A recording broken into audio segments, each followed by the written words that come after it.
জাতির পিতা হযরতে ইব্রাহিম আলাইহিস সালাতু সালাম তিনিও নবী, আর ইসমাইল আলাইহিস সালাতু সালাম তিনিও নবী। বাপও নবী আর ছেলেও নবী। বাপের জবাবে বাপের কথাতে হযরতে ইসমাইল আলাইহিস সালাম আব্বাকে বলতে থাকে, ও আব্বা জান, এতটুকু আপনি পিছপা হবেন না, আল্লাহর হুকুম আপনি যথাযথভাবে মানেন। আর বলতে থাকেন, চলো চলি পিতা দূরে কোথাও, কুরবানি মোর যেন দেখি না কেউ।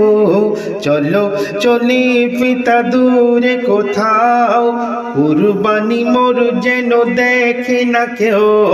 টের পেলে জঙ্গলে, টের পেলে জঙ্গলে নেকির ভাগ চেয়ে বসবে যে সেও। চলো চলি পিতা দূরে কোথাও, কুরবানি মোর যেন দেখি না কেউ। চলো চলি পিতা দূরে কোথাও, কুরবানি মোর